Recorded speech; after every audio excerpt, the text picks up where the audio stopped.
So my first thing, people are just saying there are no jobs out there. That's what everybody, or I'm too old to switch, or I'm not going to make enough money to cover the child care that I Yeah. have. How do I even begin? And tell me what you would suggest to people. Well, the first thing I would suggest is there are jobs. There are plenty of jobs out there. I know that because I'm a recruiter and I'm actually recruiting for people. So there are jobs out there. It's just that you have to find them. And what I would recommend is when you're looking on the job boards like Indeed or LinkedIn, put in the term currently seeking in quotes, or you can put in hiring now or urgently or urgent need. Words like that, put them in quotes. That keeps the two words together in the same order. And that way you'll be able to figure out what jobs are open now. Because it might look like there are more jobs available than there actually are. The whole hidden job market and keywords so that HR people, zone in on them. What do we need to do about that?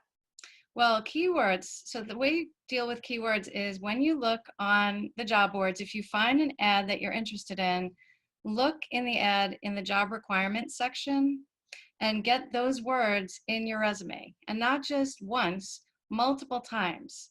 The more times you have those keywords in there, the higher you're going to show up in that search. Okay. Now I'm going to go some questions that you sent me. Okay. And what if we're in the situation where I don't want to go back to the same career, or there don't seem to be jobs in that career? And I'm going to stop you for a second because like I said, I'm using two cameras. I'm going to do one more out shot. I'm going to stop this one. Okay, and then let me get this, reverse, and there you are. And okay, so tell me what we do if there are not those jobs, or we don't want to be in this job anymore. Right. Well, so it's really about reinventing yourself right now. And I can't even tell you how many people I've spoken to that are just completely doing something different right now. And it may be about going back to something you loved 20 years ago. So what I'm doing right now is I'm actually doing some sales. I haven't done sales in 25 years, but my recruiting job went away in April. And so in order to supplement my income, I went back to my sales career and I'm doing sales in the COVID-19 market. And, there are so many opportunities right now for people to work at home and try different things.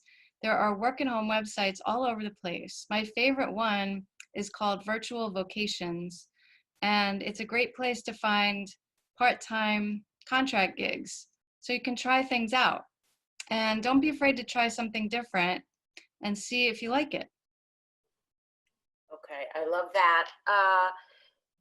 You said, how can there be jobs available? Can you answer that? Yeah, given what's going on, how are there jobs available out there? Well, because the reason is some industries are in major decline, but some industries are in major increase. So for example, look at Zoom, right? I'm sure that they're hiring lots of people right now.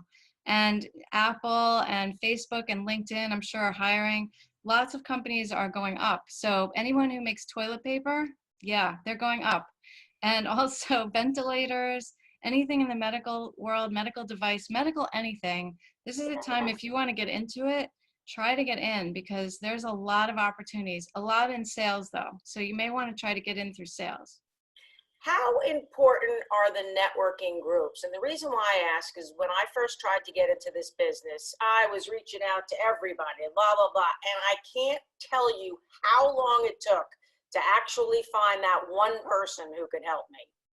So the networking groups, people think that they're not that important because there are unemployed people there. But the reason they're important is because every human being that you come in contact with knows other people.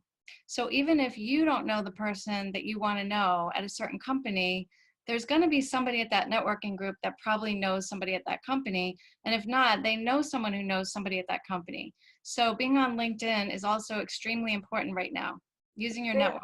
Yeah, I have a thing on LinkedIn, but I never, ever use it. My profile's not up to date or anything. Well, if you're a job seeker, you will be taught by now, anytime anytime you go to a job search group, they'll tell you it's so important to be on LinkedIn. And the reason is that recruiters are using LinkedIn all day long to look for people. So you definitely need to be there if you're in job search mode, but you can also use LinkedIn to go around the HR department and to get to the hiring manager. So that's a great way to avoid the applicant tracking system. But you'd have to track, I mean, you'd have to either be accepted by them or track down their email somehow or send them a hard copy.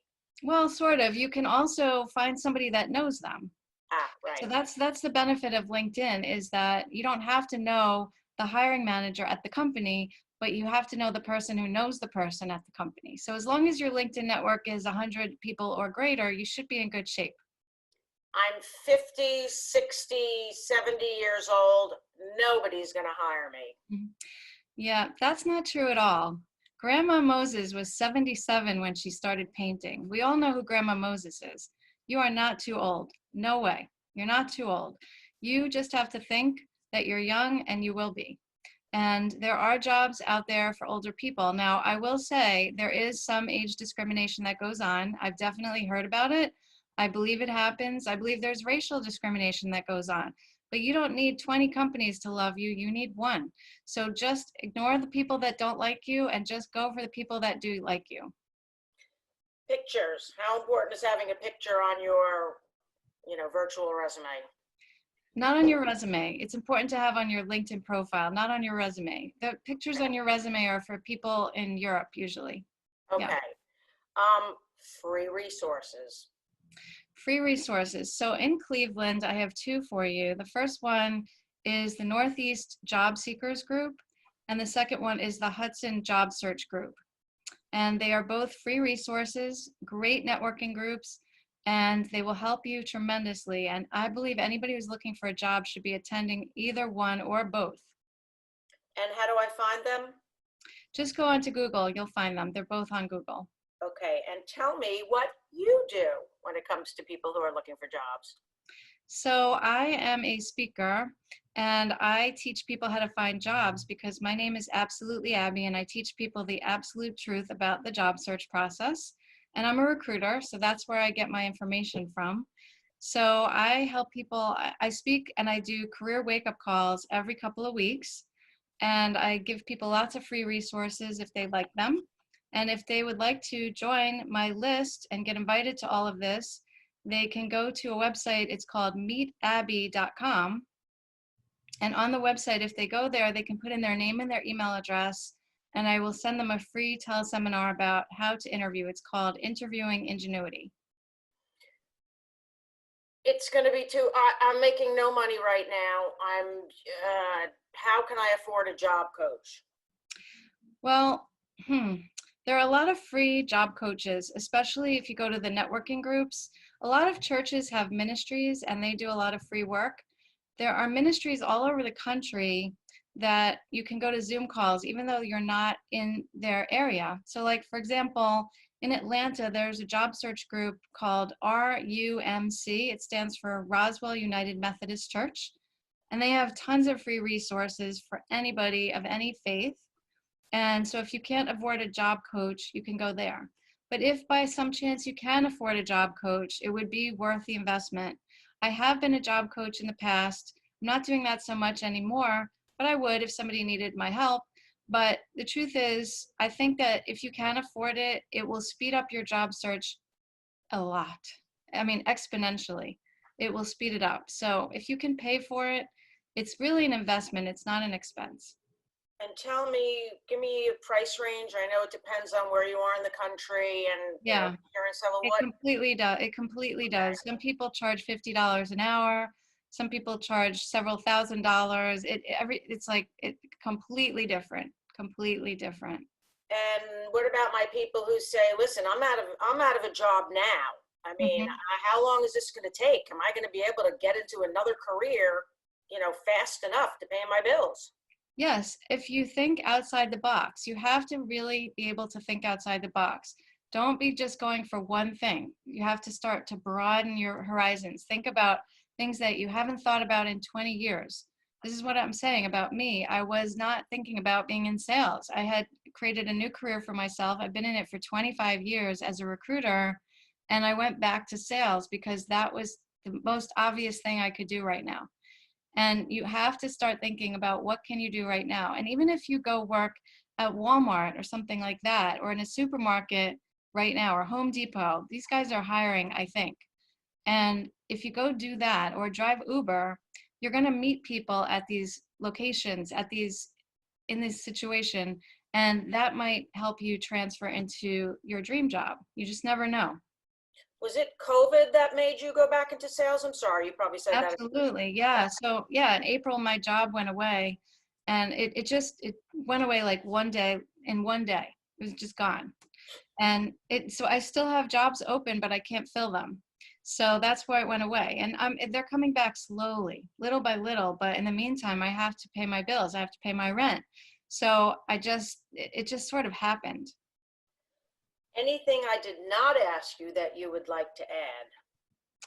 So one thing, oh yeah, I was going to say one thing that's really important is you guys have to send a cover letter when you apply online. And let me tell you, some of the websites will not allow you to send a cover letter. So what I would do is make that the third page of your resume, or the fourth page of your resume. Just paste it in there. And at the top of your resume, put cover letter and resume. And that way someone will know it's there. If you don't like writing cover letters, I don't either, but I have a cover letter template that I'd be really happy to share with your audience. And if they would like it, they can just email letter@absolutelyabbey.com and just ask for the cover letter. And it's going to bounce back. It's an auto reply. And you can use it and you can share it with anybody you'd like. And that might help you write those cover letters. But I really think you need to write cover letters right now. Okay. Anything else that you want to add? Thinking. I think we got everything. Okay. I think we did the most important stuff. Yeah, we put a lot of stuff in there. So I'm really looking forward to this, because I can't tell you the amount of people that are coming to me and they're like, I can't afford to pay my bills anymore. I know. It's tough out there. And listen, the only way I'm surviving is just because I started thinking outside the box. And, without thinking outside the box, I don't know what I'd be doing right now. So, but I just have to tell you, there are jobs available. You have to just think what industries are growing, what companies should be growing. Just use your common sense. Common sense says Zoom is growing. Look on Zoom. Amazon, like anybody that's delivering anything to your house is growing. Right. I just spoke to somebody who now she's taking like a tech boot camp. So, yeah. Right. I'm like, well, that's the business to go into now. This is it. It's recreating. You got to think but it's very depressing. So what you do, I tell people to make a top 10 list and to read it every night before you go to bed and in the morning when you wake up, and make a list of things you're grateful for. One of the things you're not grateful for is not having a job, but there are many other things to be grateful for, such as your health, and your family is healthy, and you're safe, and you have a house, and you have a car, and all these things that you should be grateful for. And that might help your mood, make it better.